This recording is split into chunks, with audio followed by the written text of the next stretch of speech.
Well, now, I haven't done a video on this channel in a long time, but I decided to start using this channel. So I want to do something different, something I haven't done, but I wanted to talk about your taxes. Not Texas, your taxes. I wanted to talk about property tax and why it should be illegal. First of all, let's say that you're a homeowner and you own a home and you pay thousands of dollars, maybe $2,000, $3,000 a year in taxes. But you decide that you want to hire somebody to put an addition on your house. What happens?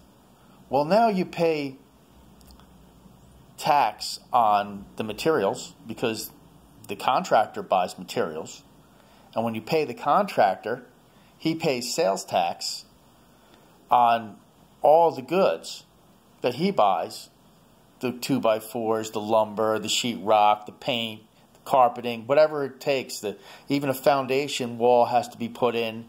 It costs money to do the addition. And after you spend all this money to do the addition, to make your house and your living nicer, your property value goes up. When it does, your taxes go up. So what does this do? Well, it makes you not want to do an addition, does it? And why would you do an addition if it's going to cost you additional money? So now what happened is now you've just stifled contractors from getting a job. Why? Because now the contractor won't be hired. And so since the contractor won't be hired to do the job, there's less work. So you're actually putting America out of business by charging property tax. Another thing I'd like to talk about with taxes is politicians that get paid and give themselves raises. We all hate this. Well, what if we were to talk about a new bill that says this, that if you're a politician, if you're a mayor or somebody in the town that holds a position, even a senator, that your salary as this politician can only be the average median income of any person that is in that district.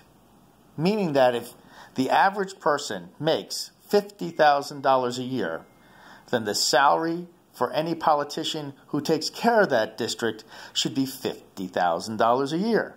Now let's just say that this politician does some good work and he raises the median salary income, the average income, up to $60,000 a year. Well, that's the way the politicians get their raise, by raising the average person's income.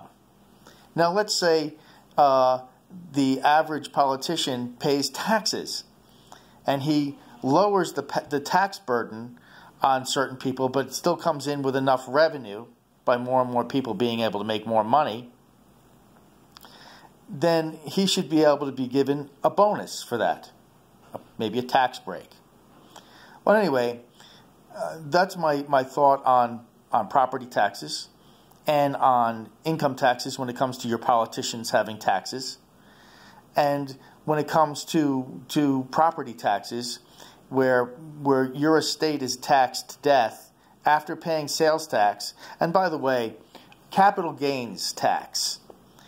Capital gains tax should not be based on, let's say you bought a property for $20,000 30 years ago. And the property value and the market value goes up to $100,000. Should you pay sales tax or capital gains tax on that? Well, if your house, if you were making $20,000, if you paid $20,000 for the house then, but inflation has gone up to the point where it's all equal when it comes to the average amount of money that everybody else is making, and the house's value is basically the same value as it was because of inflation, and it's not taken into account for inflation, then you're overpaying for your capital gains tax. So, if all things are the same, and you sell that house on the market and its market value is the same as it was according to inflation, then inflation needs to be deducted from the capital gains tax. Have a great day.